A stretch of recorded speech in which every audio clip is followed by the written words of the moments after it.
Alegrem-se na esperança, sejam pacientes na tribulação e perseverem na oração. Na oração encontro calma, na oração encontro paz. Orar a Deus faz bem de alma, falar com Deus me satisfaz.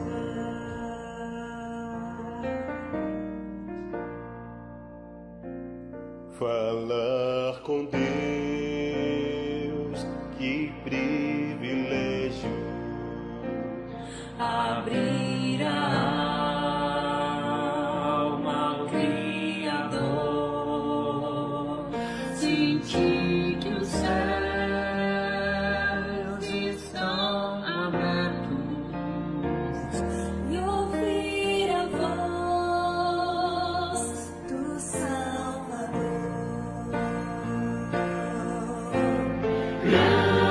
Grande é o nosso Deus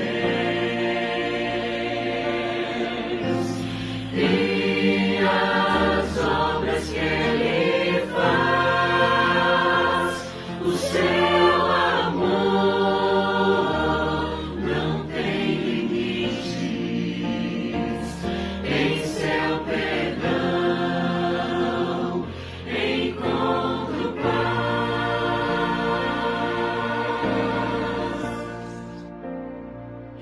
Falar com Deus é o que preciso, pois Ele é fonte de poder. Só nele a vida faz sentido, pois me dá forças pra viver. Grande é o nosso Deus e as obras que Ele faz. O seu amor não tem limites. Em seu perdão encontro paz. Grande é o nosso Deus e as obras que Ele faz. O seu amor não tem limites. Em seu perdão encontro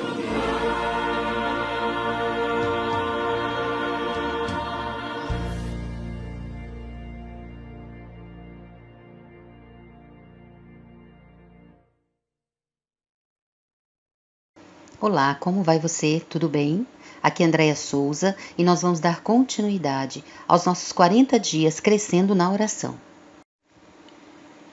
Um dos recursos muito importantes de aprendizagem podemos utilizar é a literatura. Isso também não é diferente quando estamos falando de aprendermos também sobre questões espirituais, como a oração. Além de todo o conteúdo que nós já temos e encontramos no estudo da própria Palavra de Deus, a Bíblia Sagrada, encontramos também materiais muito importantes e que nos ajudam a refletir sobre o tema e a aprender. Hoje faremos uso de uma literatura muito importante sobre oração, escrita por Charles Haddon Spurgeon. Faremos uso hoje de um dos sermões que ele pregou no Tabernáculo Metropolitano, em Londres. E o tema deste sermão foi Oração, um remédio para a ansiedade. Número do sermão 2351. Portanto, nossa reflexão do dia de hoje será a leitura deste sermão.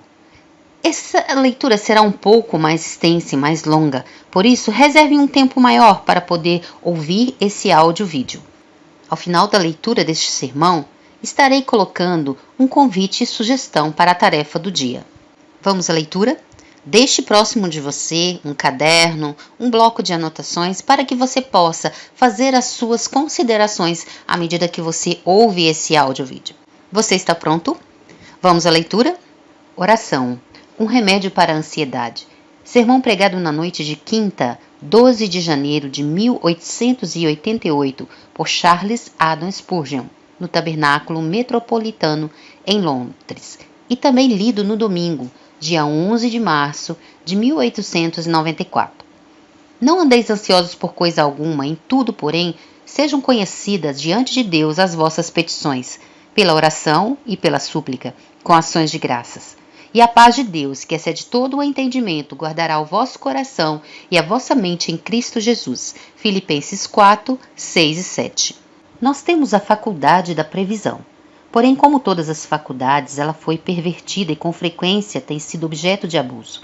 É bom que um homem tenha uma santa preocupação e preste a devida atenção a cada detalhe de sua vida. Porém, é muito fácil convertê-la em uma preocupação profana e tratar de arrebatar da mão de Deus este ofício da providência que lhe pertence e não a nós. Quão frequentemente Lutero gostava de falar sobre os pássaros e da maneira como Deus cuidava deles. Quando estava cheio de preocupações, costumava invejá-los constantemente, porque levavam uma vida tão livre e feliz. Lutero fala do Dr. Gorion e do Dr. Zorzal e de outros pássaros que costumavam se aproximar e falar com o Dr. Lutero, dizendo-lhe muitas coisas boas. Vocês sabem, irmãos, que para as aves do céu parece-lhes melhor serem cuidadas por Deus do que serem pássaros cuidados pelo homem. Uma pequena menina londrina que foi ao campo disse em uma ocasião: "Mamãe, veja esse pequeno passarinho, não tem nenhuma gaiola." Isso não me parece uma perda para o pássaro. E se vocês e eu estivéssemos sem nossa gaiola, sem a caixinha de semente e sem um recipiente com água, não nos seria uma grande perda se fôssemos lançados ao acaso à gloriosa liberdade de uma vida de humilde dependência de Deus. Essa gaiola de confiança carnal e essa caixa de sementes que sempre estamos nos esforçando em encher constituem a preocupação dessa vida mortal. Mas aquele que tem graça para entender suas asas e planar para longe até chegar ao céu da confiança divina, pode cantar todos os dias e ter esta canção como lhe sendo própria. Mortal, cessa de afanar-te e de afligir-te, Deus provê para o amanhã. Então, aqui está o ensinamento do texto. Por nada andeis cheios de cuidado. A palavra cheios de cuidado não significa exatamente agora o mesmo que significava quando a Bíblia foi traduzida. Ao menos transmite-me um significado diferente do que transmitia aos tradutores. Eu diria que devemos ter cuidado. Tenham cuidado. É uma boa lição para os meninos e jovens quando começam a vida.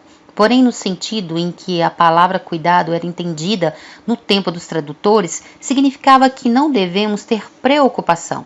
Isto é, que não devemos estar cheios de preocupações. O texto quer dizer, não estejam ansiosos, não estejam pensando constantemente acerca das necessidades dessa vida mortal. Vou lê-lo outra vez, esticando um pouco a palavra, e então vocês entenderão seu significado. Não andem cheios de preocupações por nada.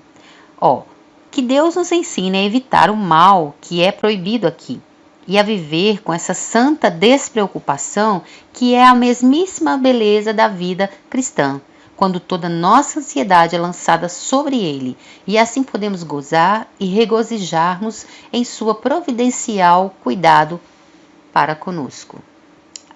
Alguém diz, não posso deixar de me preocupar. Bem, o tema desta noite é para ajudá-lo a abandonar a preocupação. E primeiramente, considerem aqui o que substitui a ansiedade.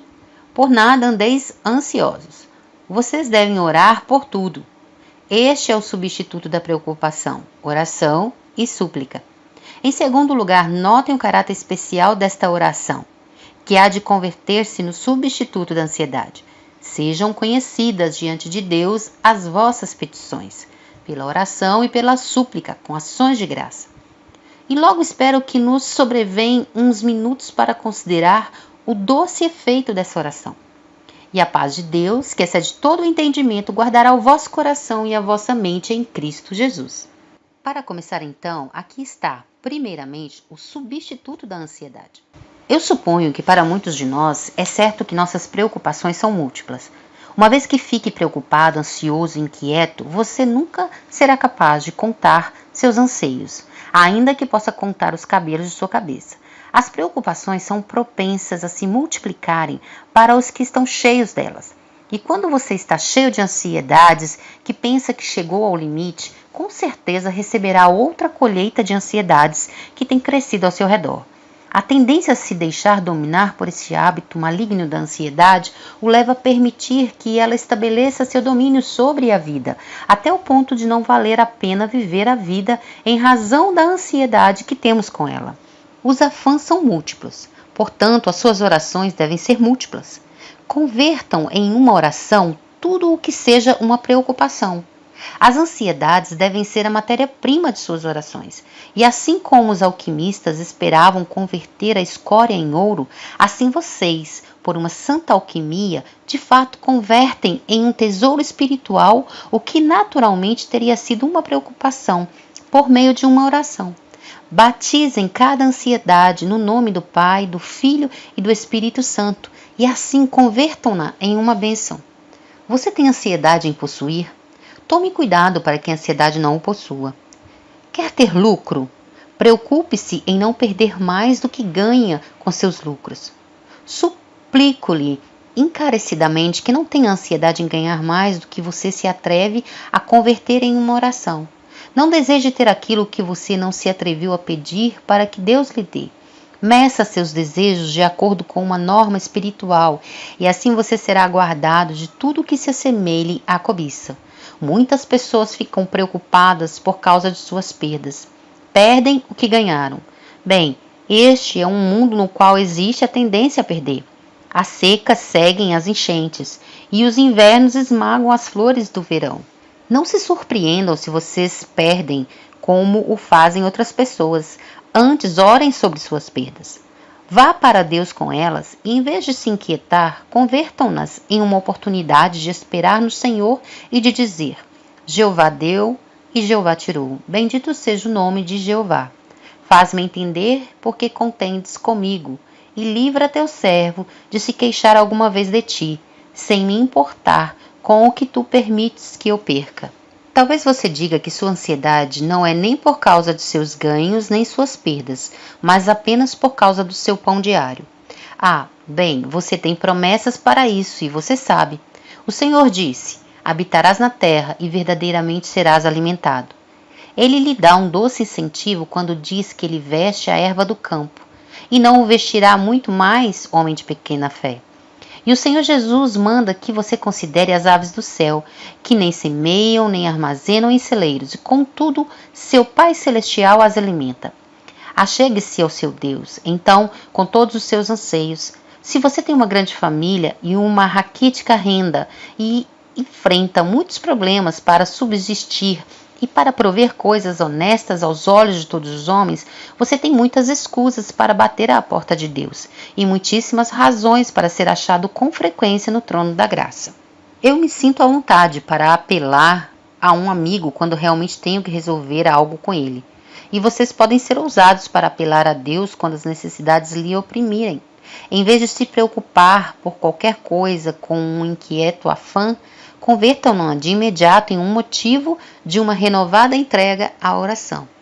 Ah, dirá alguém, mas eu estou perplexo, eu não sei o que fazer. Bem, então, querido amigo, você deveria certamente orar quando não pode saber se deve tomar o caminho da mão direita ou da mão esquerda, ou se deve continuar em linha reta, ou se você deveria regressar. Em verdade, quando você está em meio de um nevoeiro tal que não consegue ver a seguinte lâmpada, então é tempo de orar. O caminho será esclarecido diante de você muito repentinamente. Com frequência eu mesmo tenho tido que provar esse plano. E dou testemunho de que quando tenho confiado em mim mesmo, tenho sido um gigantesco insensato. Mas quando tenho confiado em Deus, então, Ele tem me conduzido e me mantido na via correta, e não tem existido nenhum erro a respeito. Eu creio que os filhos de Deus cometem frequentemente os maiores absurdos com relação a coisas simples do que com relação a assuntos difíceis. Vocês sabem o que aconteceu com Israel quando chegaram aqueles gibeonitas com seus sapatos velhos e remendados e mostraram o pão que estava mofado, que, segundo disseram, os haviam tirado quentes de seus fornos? Os filhos de Israel pensaram: este é um caso claro. Estes homens são forasteiros e vieram de um país distante. Podemos fazer aliança com eles. Estavam certos de que a evidência de seus olhos confirmava que eles não eram cananeus. Assim não consultaram a Deus. Toda a situação parecia tão clara que fizeram uma aliança com os gibeonitas, o qual foi um problema para eles posteriormente. Se fôssemos a Deus em oração para tudo, nossas complexidades não nos conduziriam a mais erros do que nossas simplicidades. Em casos simples, assim como em casos difíceis, devemos ser guiados sempre pelo Altíssimo. Talvez outro amigo diga: mas eu estou pensando no futuro. Você está? Bem, primeiro permito-me perguntar-lhe o que você tem a ver com o futuro. Você sabe o que um dia trará? Anda pensando sobre o que será de você quando for velho. Porém, você está certo de que chegará a ser velho? Eu conheci uma mulher cristã que costumava se preocupar com a maneira como seria enterrada. Essa pergunta nunca me incomodou. E há muitos outros assuntos acerca dos quais não devemos nos preocupar. Pode-se encontrar sempre um pau para golpear um cachorro. E se precisar de uma ansiedade, vocês podem geralmente encontrar uma para com ela golpear suas próprias almas. Mas essa é uma pobre ocupação para qualquer um de vocês. Em vez de fazerem isso, convertam cada coisa que possa ser um motivo de ansiedade em um motivo de oração. Não passará muito tempo até que tenham um motivo de ansiedade. Assim, não passará muito tempo sem que tenham um tema de oração. Eliminem essa palavra ansiedade. Escrevam simplesmente em seu lugar essa palavra, oração. Então, embora suas preocupações sejam múltiplas, suas orações também serão múltiplas. Notem, a seguir, queridos amigos, que uma preocupação indevida é uma intrusão na esfera de Deus. É fazer de si mesmo o pai da casa, no lugar de ser um filho. É fazer de si mesmo o Senhor, em vez de ser um servo para quem o Senhor provê suas rações. Agora, se em vez de fazer isso você converter a preocupação em oração, não haverá intrusão, pois você pode vir a Deus em oração sem ser acusado de presunção. Ele o convida a orar.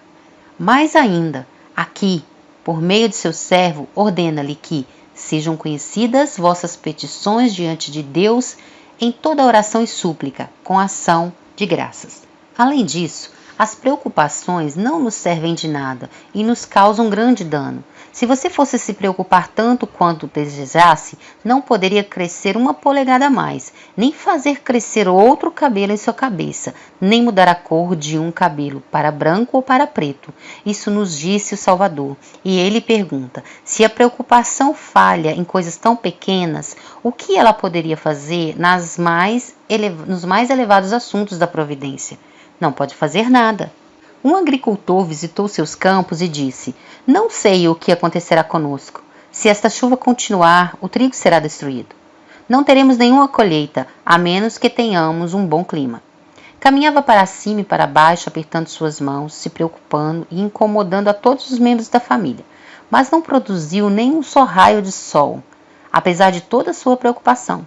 Com toda a sua linguagem petulante, não pôde dispersar nenhuma nuvem, nem pôde deter nenhuma só gota de chuva, não obstante todas as suas murmurações. Então, de que adianta seguir correndo seu próprio coração se não podem obter nada com isso? Aliás, isso debilita nosso poder de nos ajudar, especialmente nosso poder de glorificar a Deus. Um coração cheio de ansiedades nos impede de julgar corretamente em muitos assuntos. Frequentemente tenho usado o exemplo, não conheço outro melhor, de tomar um telescópio, soprar sobre ele o cálido alento de nossa ansiedade, aproximar os olhos e logo dizer que não se pode ver nada a não ser nuvens. É evidente que não podemos e nunca o faremos enquanto exalarmos nossa respiração sobre ele. Se fôssemos imperturbáveis, tranquilos, serenos e dominados por Deus, faríamos o correto. Deveríamos ter, como dizemos, presença de espírito no tempo de dificuldade. O homem que tem a presença de Deus pode esperar ter presença de espírito. Se esquecemos de orar, surpreendem-se de que estejamos todos inquietos, preocupados e que façamos a primeira coisa que nos ocorre à mente, que é geralmente a pior, em vez de esperar até ver o que se deve fazer e logo fazê-lo confiantemente e com fé, como aos olhos de Deus. A ansiedade é prejudicial. Porém, basta que convertam essa angústia em oração, e então toda a ansiedade se tornará em um benefício para vocês.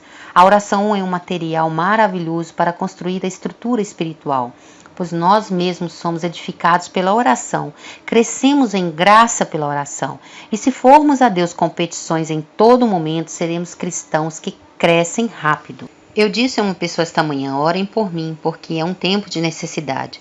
E ela me respondeu: não tenho feito outra coisa desde que acordei. Fiz o mesmo pedido a várias outras pessoas e todas me disseram que têm estado orando por mim. Fiquei tão contente, não somente por mim mesmo, por receber o benefício de suas orações, mas também por causa delas mesmas, pois certamente crescerão por esse motivo. Quando os passarinhos seguem batendo suas asas, estão aprendendo a voar. Os tendões se fortalecem e os pássaros abandonam um ninho em breve. Esse preciso bater de asas é educação, e o intento de orar, o gemer, o suspirar, o clamar de um espírito cheio de oração é em si mesmo uma bênção.